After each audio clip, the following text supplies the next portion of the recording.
The past haunts us all. Whether it be a person, place, or thing, we are reluctant to let go. We call to the dead out of desperation and intrigue, searching for answers about what lies behind the shadows. We are paranormal researchers. We are Necromancers.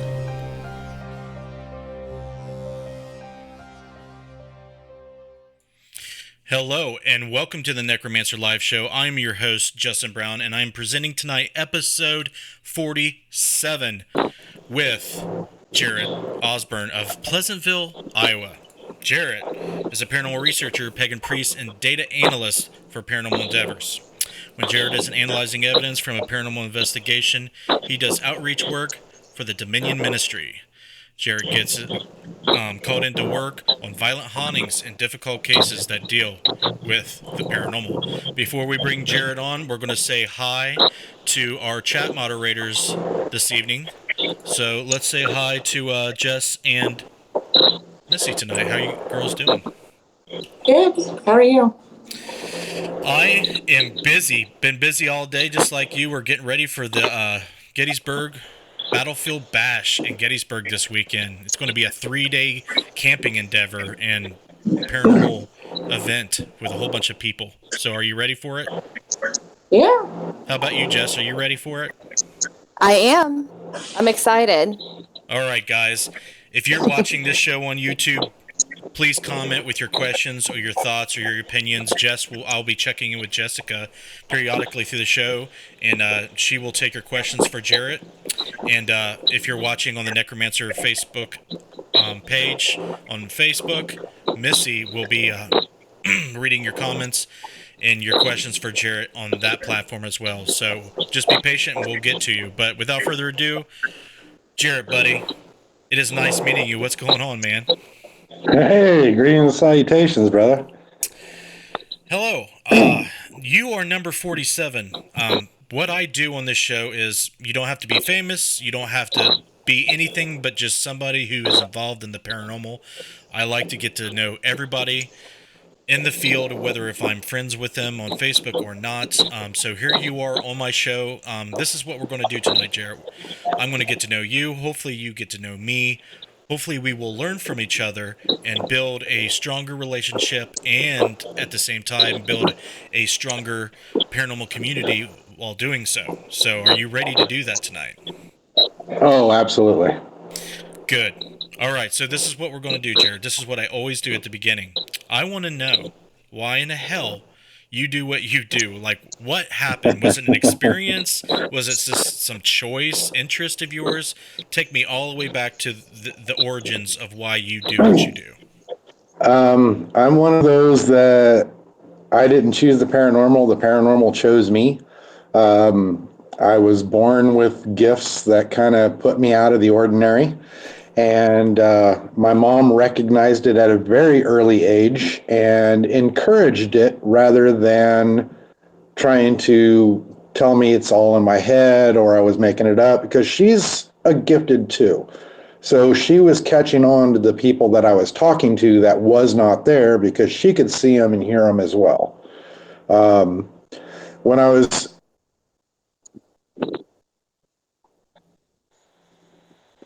we're feedback. Yeah, sorry. I was trying to. They said I had audio problems, so I apologize for Okay. that. I'm trying to. No worries. But when I was 12, I was studying to be a Christian minister, and a bunch of kids in the town started having some issues with the Ouija boards. Mm-hmm. And I had some strong knowledge in it already. I'd been studying, and I'm a geek, and I've got borderline functional Asperger's. So I'm like, I fill myself with information as much as I could. And so I was asked in to help with it.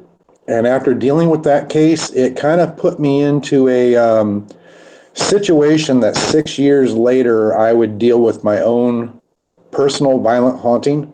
I had 6 years of dealing with stuff that led up to it. And then after that, every 10 years, that haunting would come back. So I'm a person that I've gone through it.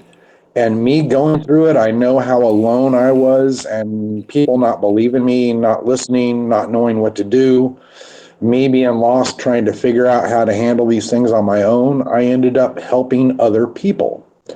And I did this for many, many years just as a shadow man, just a guy that most people didn't even know his name.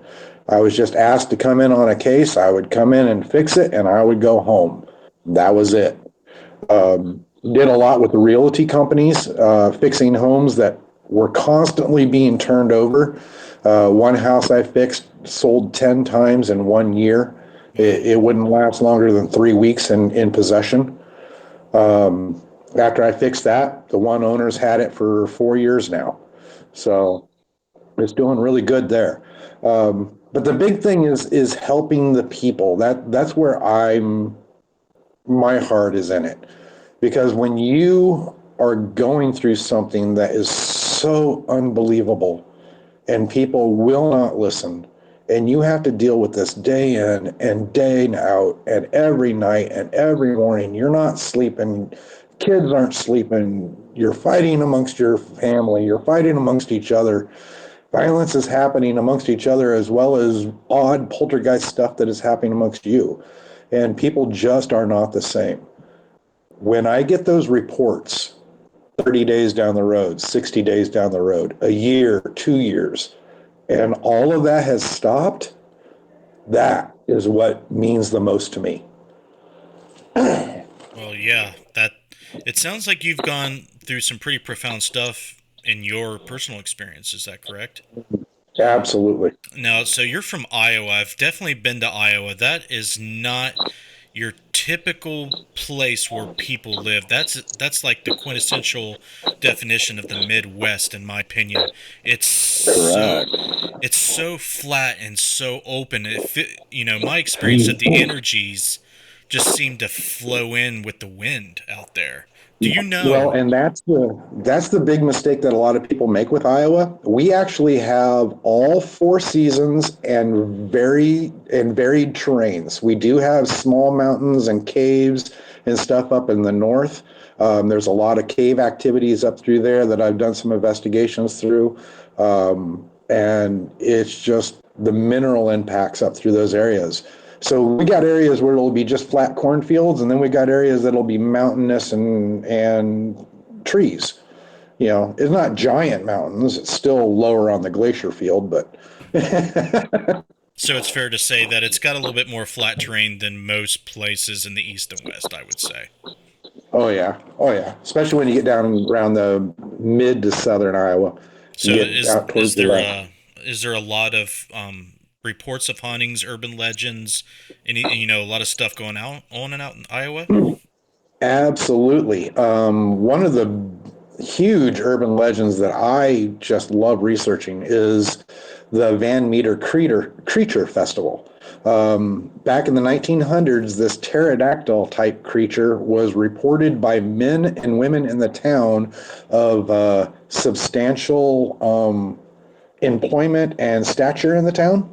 So, like lawyers, doctors, bankers, the policemen, fire department, people that had everything to lose all reported this creature coming out of the mines.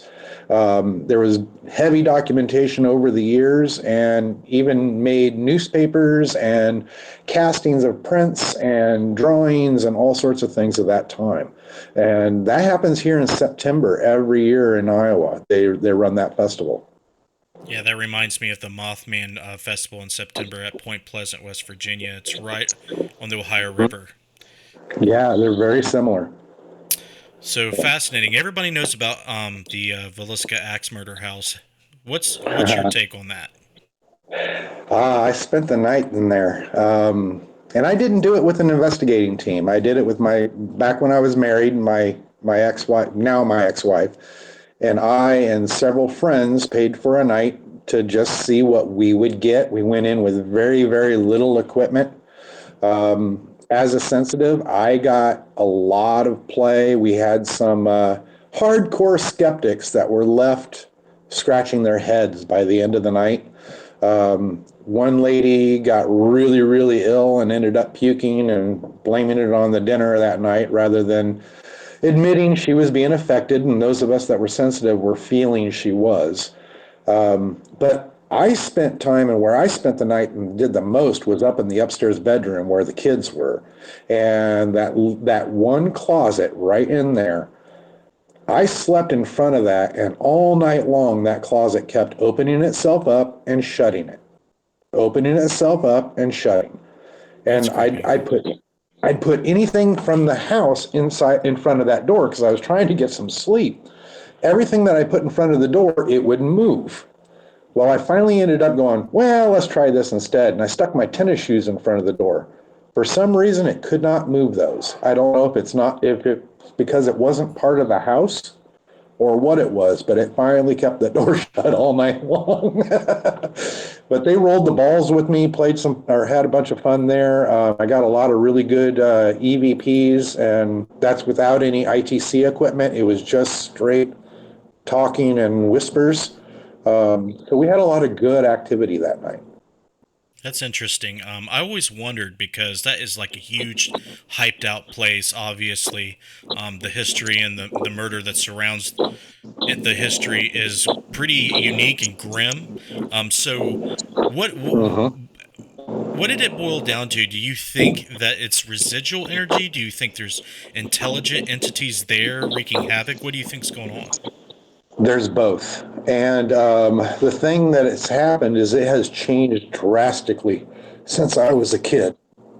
I'm thinking the more people bring their own issues, their own personal attachments, their own followers, their own emotional issues, energies are funny, and we leave our imprints everywhere we go. The environment has changed at Villisca over the years. Now, that's my personal opinion, and other people have agreed with me, but it's just there's something else going on. And I've noticed this at quite a few different locations that I've been going to since 2008. Just in the last 10 years, the environment is changing. Whether we are changing this as an investigator, provoking things, bringing things in, summoning stuff. Some people think the ITC equipments that we have are getting to more advanced to the point where they're actually creating portals, and we're leaving these electronic signatures that the spirits find a lighthouse. And so some of these other devices are doing that. I don't know.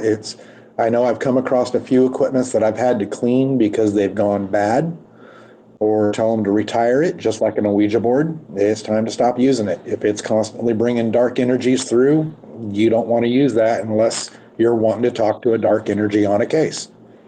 Right. Josh Bender, real quick, he did mention Malvern Manor. That's another place that's Yes. pretty hot. Um, these places that people that are open to the public for enthusiasts, tourists, and investigators, do you think that the constant bombardment of these people with very similar intent, like very obviously, but the intent there, constantly over and over and over, that has an impact, like you said.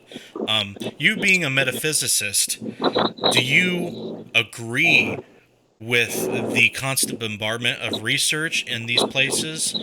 And what do you think about the impact it has on the energies there? Absolutely. I I believe personally, the more and more that we investigate these locations, the more they change. It's almost as we feed them more. It's like a miracle grow where they start coming across investigators that have similar issues in life. So it kind of gets this, and this is where attachments are happening, where investigators are going into these locations, and one particular spirit that is well documented all of a sudden likes this person and follows them home. Then you later find out as a priest that, and you're talking to them about their personal life, the spirit's life and their personal life are very close hand in hand. Similar experiences, similar ideas, similar patterns. And this is where it's like, ooh, I like you. You're tasty. And this is where they're following them. Same idea where we go in and we get these people that are antagonizing the spirits. Look, spirits are no different than we are with the living. They have emotions, they have feelings, they get upset, they get angry, they get tired, they get frustrated. If you are not listening and antagonizing them, not listening to what they're saying, they're going to get frustrated and they're going to reach out any way that they can possibly can. Whether that means you're going to get marked, whether you're going to get hit, slapped, things thrown at you, whatever it takes to get you to listen. I mean, how many of us on Facebook make the post that we have the feelings we want to throat punch somebody? Well, after 100 years, don't you think that feeling gets a little strong? I think it can go both ways. It can escalate things and may de-escalate things. It could desensitize or, make things that are constantly being asked to do things or react to you not so inclined to do so. That's what, I've seen Exactly. both. So when you're dealing within some type of intelligent, entities, spirits, what have you, it could go both ways, as you know. Oh yeah, absolutely.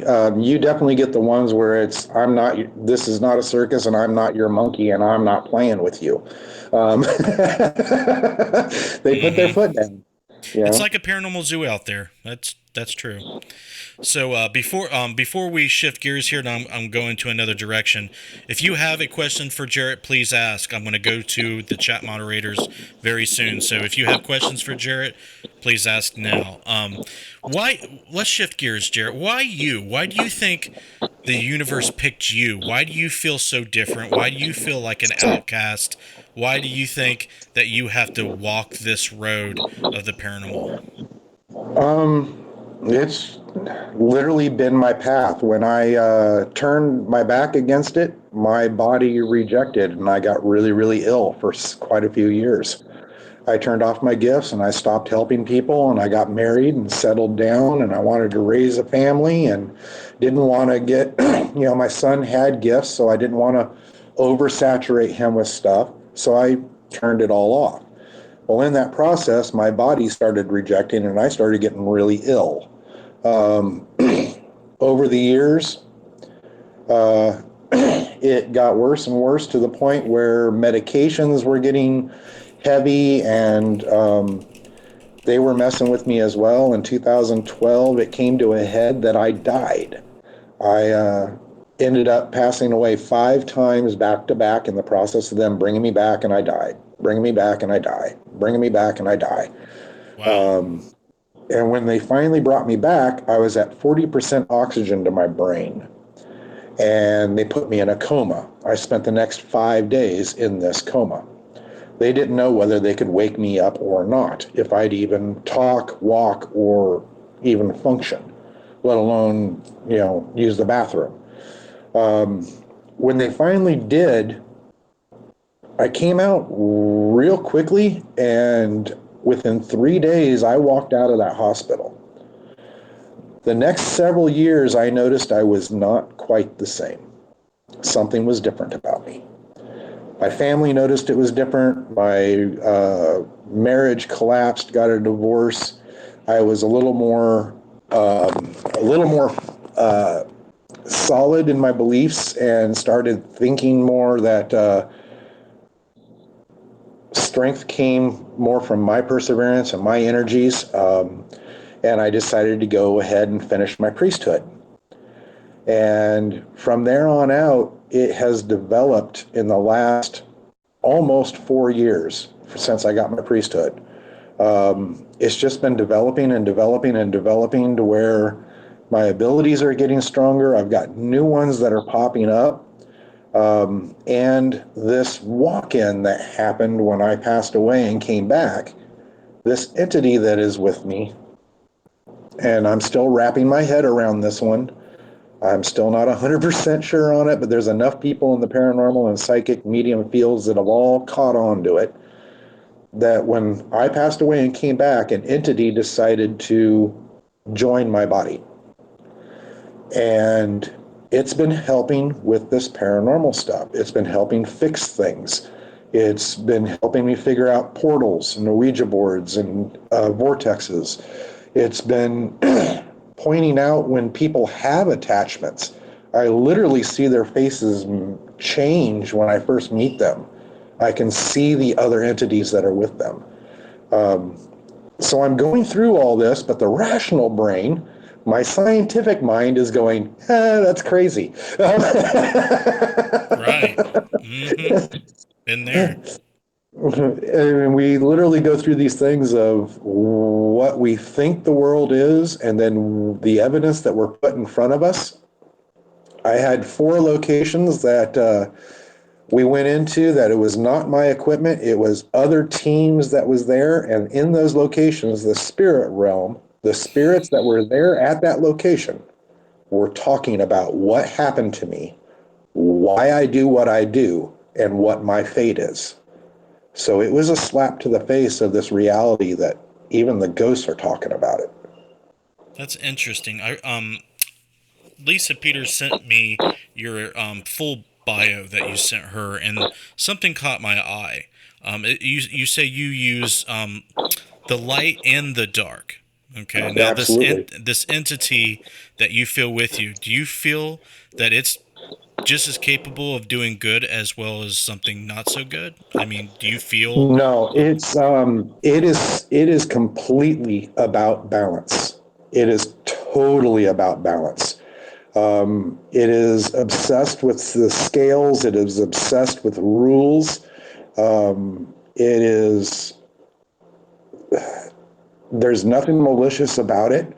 The thing that it does is it tries to keep this balance of dark and light that is in this world. Both are extremely necessary. One cannot exist without the other. You have to have each of them in order to understand the existence of the other. Even appreciate the value, you have to Right. have the other to have it in context. Mm-hmm. Now, darkness does not mean evil. Darkness is just a wavelength. It is an energy. There is dark things in this world that is doing good things, just as there are light things that are doing things really bad. Oh, please elaborate on that. That sounds very interesting. Well, there's when you start getting into dimensional energy or dimensional entity theories, angels, demons, things along this line. Some of these entities, though they are dubbed good or bad, which that is all secular upon your perception, some of the things that they do, when you look at in the context of things, literally are bad, even though they're light and they're angels. They're still doing things that we consider in our human morality as wrong. Now, there are dark things that are considered demons and other darker entities that they're using their darkness to fight for the light. And they're trying to stop this war that is happening amongst these other entities. They really don't. There's this, I don't want to say that they don't like humankind, but they're very upset with the fact that we have free will and they were not given that choice. So it's almost like the Morning Star story where Very much so. they envy, And their position in the line of angelic, fate, where they have to serve us. And that whole story is intriguing to me because it kind of personifies the our nature, you know, absolutely. and how that whole story kind of unfolds and how it relates to our culture. How much do you think our consciousness projects and manifests these things into reality versus them being external? Personally, I feel it's quite a bit. There are things that are in existence only because we give them power and they admit it. They are very weak when people don't talk about them, when people don't think about them, when people aren't afraid of them or worship them or whatever it may be. There are dimensional entities that have gone through time that have been confused with deities and gods and have accepted that role because they don't want to argue about it. There's entities that have been called aliens that are absolutely not aliens, but because they're not from around here, they are technically alien in our terminology. But to them, it's offensive. They are something completely different, and they are not an alien species. They are dimensional energy. So there's all these things that come into it. I've had a few cases here recently with living practitioners casting spells, magic, and causing problems, and getting it through a client's head that you are giving that spellcaster power by fearing him or thinking he can do something, and getting them to block it out and out of sight and out of mind, and then the activity stops happening. The power of the mind, allowing free will, allowing people to affect you because you think they can, rather than accepting your strength, it all plays parts, dude. I agree. And going back to what you said about the light being capable of, not so light things, I mean, that rings so true to me. And everybody's so black and white about that. I mean, Lucifer was an angel. Like, it's not always like this destructive, evil son of a gun that just is out to destroy everything. I mean, he was just somebody who didn't want to do what God asked him to do. Exactly. Well, and you have to look back at that. And if you go into the angelic texts and the stories of exactly what that entailed, when he created the angels and he created the demons, he gave them, and they weren't demons at the time. The demons didn't come until after Lucifer fell. Right. That all came about with Asmodeus and friggin' Lilith and all that crazy stuff. But when these entities and God created the angels, he created the jinn, he gave them certain parameters and certain rules. The jinn, he gave free will. The angels, he did not. He also told them to worship no other god or being before me. He acknowledged that there was other gods. He acknowledged there was other deities. He said, do not worship any of them before me. Do not worship another being before me. Well, then after the screw up with Lilith, and he created Adam and Lilith, and that screw up, he created Eve, and he's given these rules. And through all of this, the angels are watching Adam screw up. They're watching Lilith screw up. They're watching Eve screw up. And they're remembering the only rule that God gave them was worship no other God before me, no other being. But when he created mankind, he told them to worship this being as you worship me. Now, in that case, the angels literally did a eye roll and a snap when they went, wait a minute, God is infallible. How can you give me a new rule that goes against the only rule that you gave me? That means you made a mistake. You're not supposed to make mistakes. And this started the war. They realized he was not the all-knowing creator that he or she or whatever you want to call it. It makes mistakes, just like us. And they could not handle it. That started the war. Nice.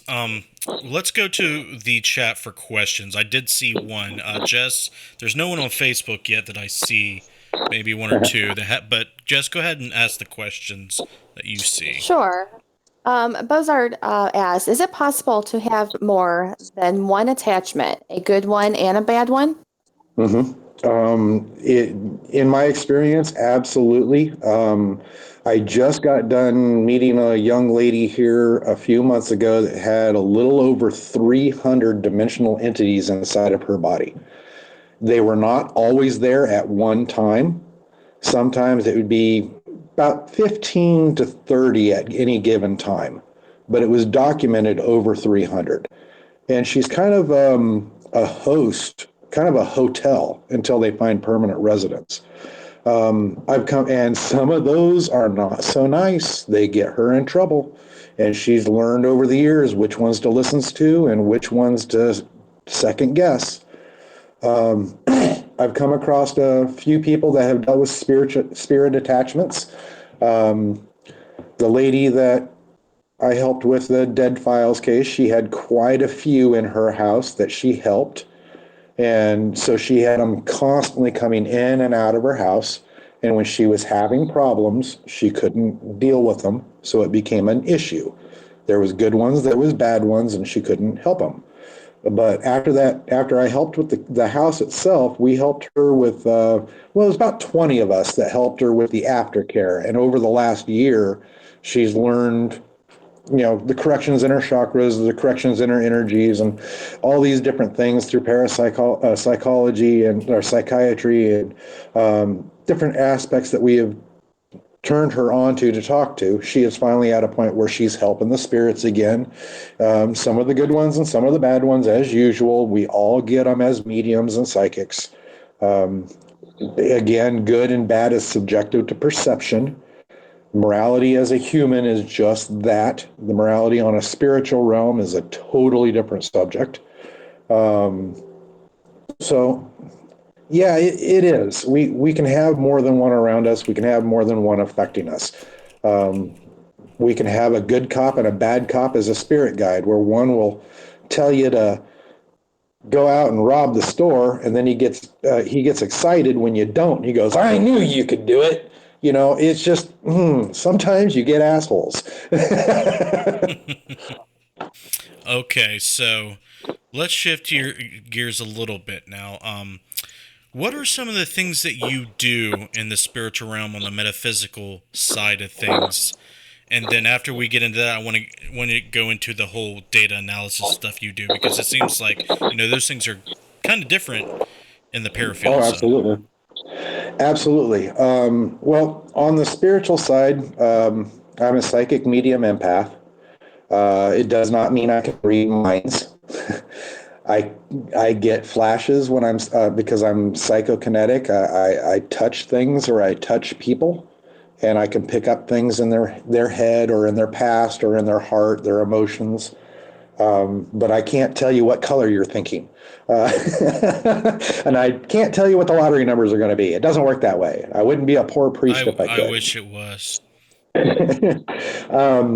I work a lot on energy working, especially when I'm doing these events and festivals, quite a few different psychics and just technical geeks and stuff that do the paranormal researching. They having back problems or muscle issues because they're walking and standing at these things for 2 days straight, and I'll go and do some energy work and fix them up. Like Reiki or something?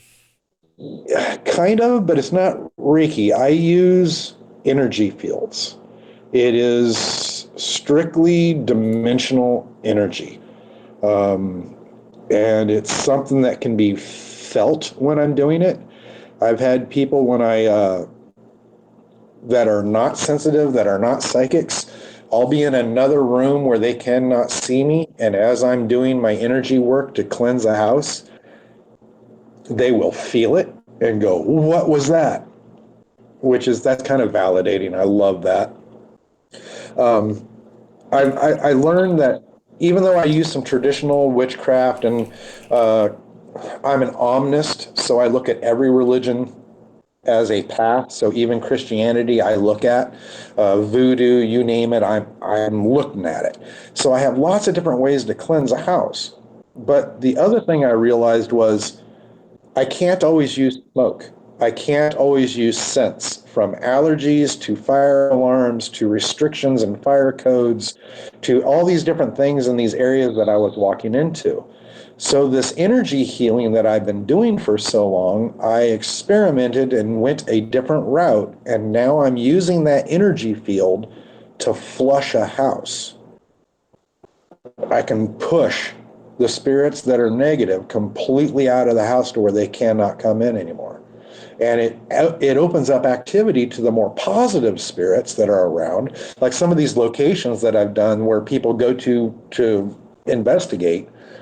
I've done this cleansing there, and they report the best activity ever afterwards, because the happy spirits are now interacting. They're playful. They're not being restricted by these negative, darker ones that were being gatekeepers.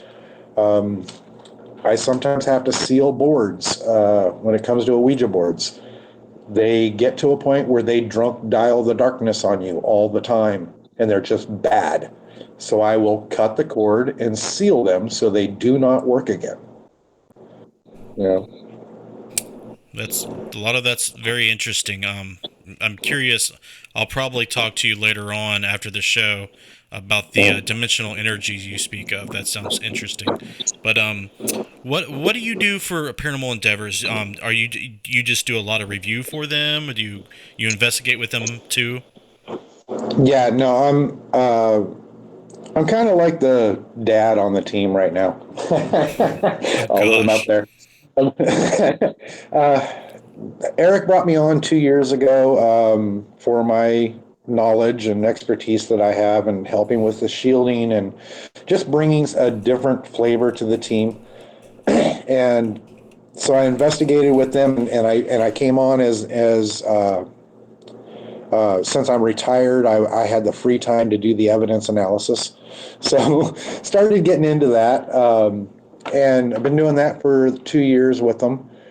That's the tough part. That's the hard one that nobody talks about. That's the one that gets to you. I just recently went through a little bout of myself where I sitting down watching evidence and just couldn't do it anymore because I was just so overwhelmed from doing all this for so long and personal life and everything else. It's literally like 3 to 4 hours to listen to 1 hour of a clip, so it's time consuming. It is. Plus going through the things that when you miss things, and in our case it's just Eric and I doing evidence and we're looking for somebody else to come on.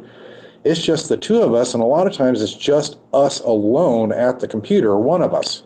So there's always that ego of what did I miss? What didn't I hear? What didn't I see? Because it's only my eyes, it's only my ears. And, we only pick up so much of our own reality anyway. Our brain operates on only 1% of the visual and audio spectrum that we operate in. Only 1%. Hmm. So as many eyes and ears that you can get in on evidence, the better, in my belief.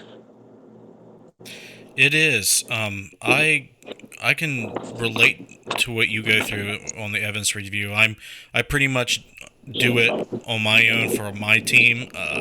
We investigate a lot. Okay, a lot, and we get so much data. We're talking about dozens of cameras, dozens of recorders, and it gets you Absolutely. get jaded, you get burnout very easily. But there's a part of me that fights any amount of frustration and feeling tired and burn out from it. I just feel like if I just flex my muscles and keep on, I'm just better than just the average. You know what I mean? And it always pays off when you find that golden grail. I You know find it. that one piece of evidence that sits back and goes, yes, that 4 hours of nothing was worth it. We had one here last year that was just phenomenal. It was, we do a lot of residential. That's kind of our bread and butter with Endeavors, is helping people. But we did a daycare center that the daycare center itself had on their security tapes the alarms being set off by something and the police showing up on a regular basis. While we were there, we have a little rover car, a remote control car, and we had it up against the wall a few feet away, and it just was pointing in this general direction. And we went out on our smoke break, but we let it keep running. Clearly on the audio, you can hear small footsteps like a child running on tile floor. The entire place is carpeted. Hmm. And then on the camera, you see a shadow figure of a little child running across as fast as it could through the room. That right there just went, out of all the hours of nothing, that was just golden right Right. there. Actually catch that shadow figure and there are no children. There are nothing that size. There's nobody in the room. It is completely empty. and it happens. And then a little while later, we catch on an audio recorder. While we're on break, I left my recorder going in my pocket. And we're just sitting around talking, and we're actually talking about Harry Potter. And one of our investigators comes in late, and Kelly, and she was wearing this Harry Potter coat. And so we start talking about it. You clearly hear on audio a little child go, "Oh, yes, I know, I love it." Talking about Harry Potter. When we revealed the evidence, we found out that the area where that shadow ran through and where we got the audio, currently it was a classroom, but it used to be an office. And the teacher that had that office was a Harry Potter fan that had pictures and posters and would play the videos on her break. So the spirit that was in that place learned about Harry Potter after its death and fell in love with it. Cool. How messed up is that? It's interesting. Let's get some questions before it gets too late. Jess, I see that Sure. you got some questions to catch up on. Yes. When you were speaking of that lady that had a lot of attachments, there was a question. Would there be like voices in her head telling her things? When you were saying there was some good and then some negative. Absolutely. For 5 years of her life, she was looked at for multiple personality disorders, detached personality disorders. She went through years of psycho-counseling and psychiatrists, psychology, sociology. She went through a lot of mental help. When you've gone through all of that and the doctors say there's nothing wrong with you, you don't fit it. You don't have the chemicals in your body that say you're bipolar. You don't have the chemicals that say you're functioning from multiple personalities. Your brain is not mapping the same. That's when they started looking at things from a spiritual point of view. Okay. Sam's Wings asked, "How do you know, other than anger and fury, that Fury. it's not fury? Sorry, that is not normal with you. If you have any more attachments."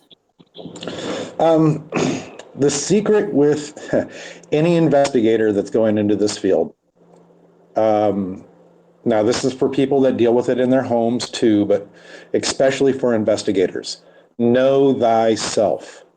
Get to know who you are and what you are, including your shadow self. Do not be afraid of that which you hide, because once you are aware of who you are, when you start acting different, you know it's not you.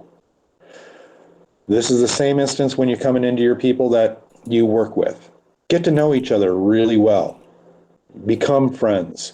Know those intimate secrets and stuff, the positives and the negatives. Because when these entities start messing with you, when they start changing your demeanor, it can happen so quickly that if you're not paying attention, it's too late. The La Seona case that we had 2 years ago, or a year and a half ago, that one, we had an experienced investigator on our team, our case manager, and within 15 minutes, it slipped. 15 minutes. That was it. Okay. Bizarre asked, "Is it possible that there are people in mental hospitals that has attachments?" Personally, I believe yes. I've dealt with a few that in my own personal path, dealing with my brother. I've got a very, very good friend of mine that I consider a brother. He's got mental issues, and when I would visit him at places, I would see stuff on people. And I can't bring it up, otherwise they're going to lock me up too. But I did find that a lot of medical field, they're open to it. They've seen so much that they literally, when you bring it up, they're like, I was wondering that myself. And then they go down a different avenue. They see a lot of death, Yes. a lot of illness. Okay. Sam asked, did Jarrett ever have a spiritual playmate as a child and didn't know it? I did know it. However, to me, they were living. There was no difference between the living and the dead with me. I grew up on a little farm out in Dallas Center, and this was the Reinhardt farm out on 44. It was right next to the old Dallas Center graveyard. I only had one friend that would come over that was living, and that was Ellie. Everyone else came out of that graveyard. And that's how my mom knew I had gifts, because I wasn't making up my playmates. She was seeing them too. Okay. Sam also asked, what was Jarrett's hardest cleansing? The hardest cleansing was the La Seona. This is a Venezuelan demon.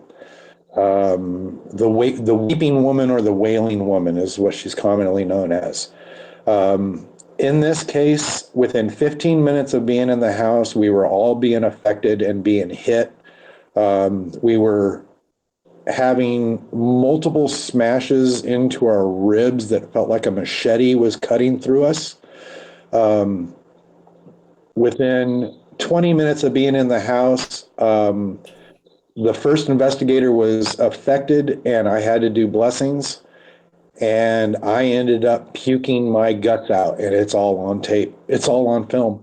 Chapter 5. By the time I left that night, it had displaced both my shoulders, displaced both my hips. It twisted my spine. I had 3 cracked ribs, and it twisted up my neck. And I was passing blood in my urine and stool for the next 3 days, and I couldn't eat for a week. Wow. Okay. Another question was from Buzzard. Is it possible that some of the invisible friends kids have are spirits? Oh, absolutely possible. I love it when I actually see them and I talk to them and I look at the parent and I tell them the name, and then they go, oh, my kid's been saying that. Um, we have one, for instance, that I did a 72-hour lockdown in the house, and we caught the kids playing on camera. We caught the kids being scared on camera. And the child, by the end of the night, he went from being fearful of the things that were going on and what he was sensing and feeling to actually talking to him and becoming friends with him.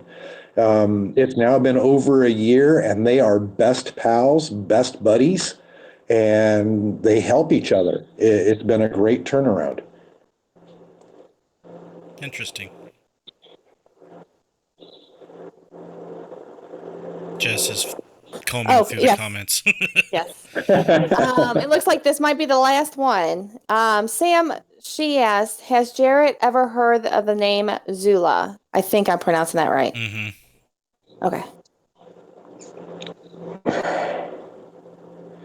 Why does it sound familiar? Zula, Z-U-L-A? Correct. Yes. Is that one of the...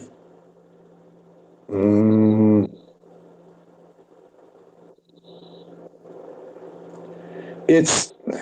I'm getting a ding, but I'm not getting major information on it. It's sounding familiar.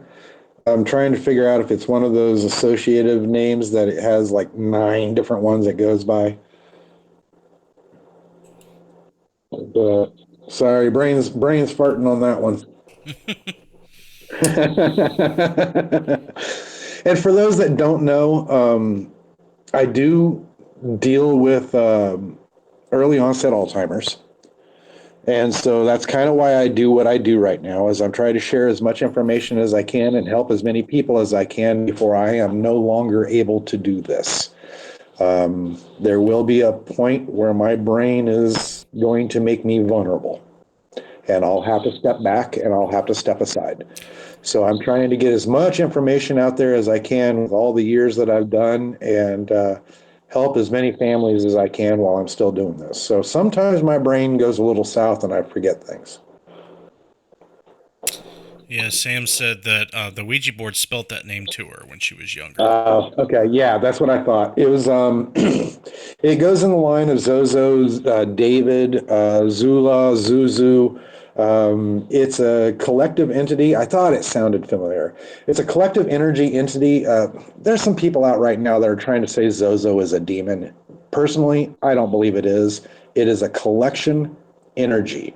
It is multiple dark pieces all put together in a legion form.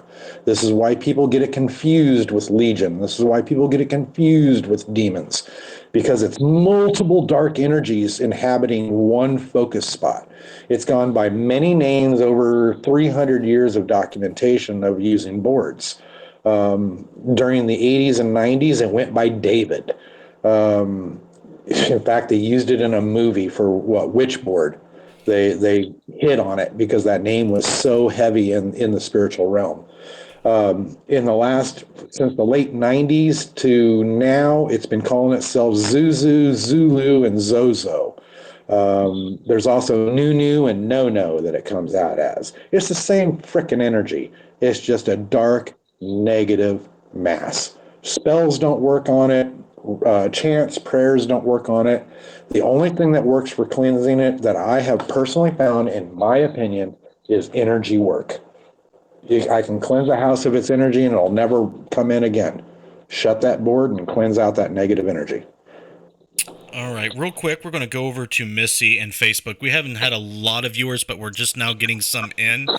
Missy, I don't think you have comments or questions, rather, but if you want to shout out some of the people in the comments, you can. Yeah, we got Bill Davis. Paul had to go. We got Tina. Hi, Tina. We've got Jack. We've got Daniel. And that's about all we've got right now. I seen Danette and Ted jump in just now. So, what's up, guys? We're doing the Necromancer show on the Facebook page too now. So we're trying to accommodate you Facebook people and the YouTube people, and it's gonna take a while for them to catch on. Now, I've got a question for you. What's with the Necromancer Live? The reasoning behind the name? Uh-huh. Okay, well, when I first started doing the show, I wanted to bring on ITC researchers and people who are interested in communicating with spirits and entities. And I started doing research in the Bible, the Book of Samuel, the whole Witch of Endor story and everything like that. And I had this debate that I wanted to talk about with ITC researchers specifically. Did they think that the ITC we're doing now is considered necromancy? Is what we do? So that's how it started. Right on. Absolutely. And I agree with you. You see, even psychic mediums are necromancers. I have proudly been out of the closet as a necromancer for many years. I've never heard anybody say that sentence. Trying to bring back trying to get rid of the evil connotations and the fear that's associated with it, with what happened with the church in the 15th century. Necromancers were sought after to communicate with the dead, and often were used in the court of law to communicate in murders and things along that line in Rome and ancient Greece. So it's kind of neat to see where it changed in the darker aspects of Christianity, where the church turned their back on them and we all of a sudden became sacrilege and evil and working with the devil, when the church and the monasteries used us to write the tomes and write the books and all these fun things that they did. Right. I've always had a fascination with like warlocks and necromancers before I got into the paranormal, but I've always been fascinated with that subject. So, you see the green, you see the necromancer title, that, that will tell you a little bit about, where my mind's coming from when it comes to my creative licenses. Yeah. And those that have seen my altar, there's a lot of bones. A lot of bones, a lot of dead animals, things like that on it.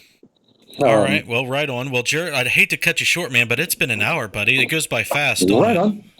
Yeah, absolutely. I've But been known to fill a 3-hour show, so yeah, it can be done. I'm thinking about doing at least a 2-hour show once a month, just so I can get somebody who can, has a lot of material and is interesting. Someone such as yourself to get into some subject matter. But before we go, let's talk about how people can follow your work, how they can get connected with you, and all that. Absolutely.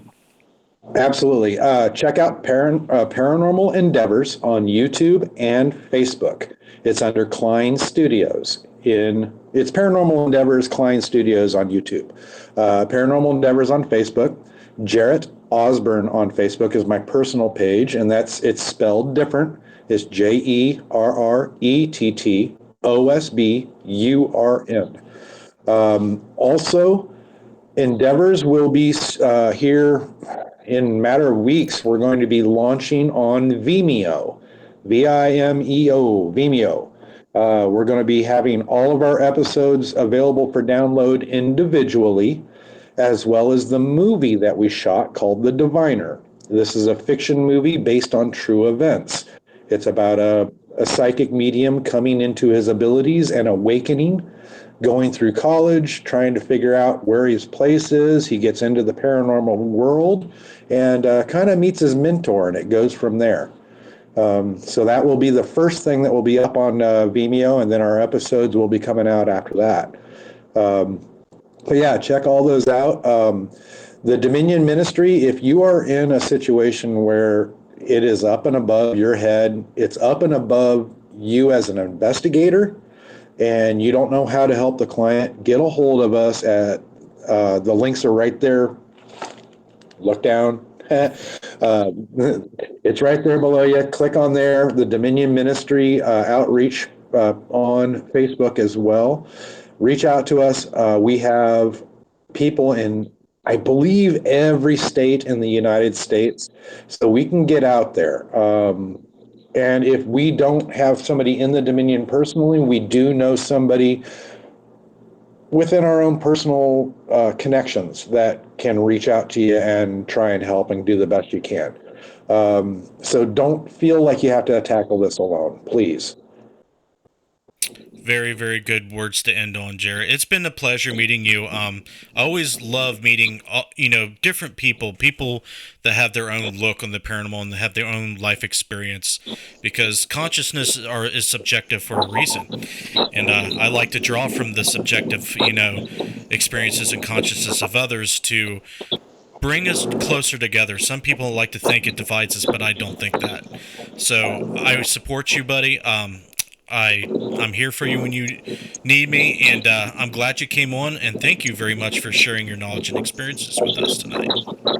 Well, thank you kindly as well. Thanks for having me. It's been a pleasure. Happy to come back anytime you want. All right, buddy. You can either hang out in the Google Hangout, or you can chime off, and I'll talk to you later. But I'll go ahead and close out the show, and we'll see what goes on. But I want you guys to know that I really, really appreciate you guys dealing with the whole new format with the streaming on Facebook, streaming on YouTube at the same time. But I want to get the show out there for you guys on multiple platforms. So I appreciate you guys hanging out for that. Please go to the links, like Jarrett said. Check out his work. Follow what he does. It's there for you guys when you need it. Please visit our website at www.interfacedeath.net. We have so much going on right now. We just launched a whole new documentary on our website. We're going to Gettysburg this weekend and setting up, selling merchandise, selling art documentaries, and getting to know the paranormal community even more, meeting new people. It's going to be pretty exciting. It's been a dream of mine to go to Gettysburg, and I finally get to do it. So thankfully, for Josh Bender, Derek, and Missy, and everybody else, it's going to happen. So I'm going to leave it there, guys. But before I go on, we're going to talk about why we're doing so well right now. We're doing well right now because of these people right here. If it wasn't for these people on the screen, this content wouldn't keep going. It wouldn't exist.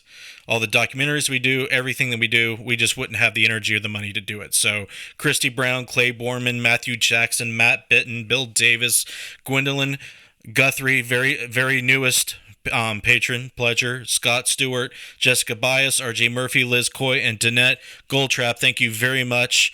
You will see them and all the work we do.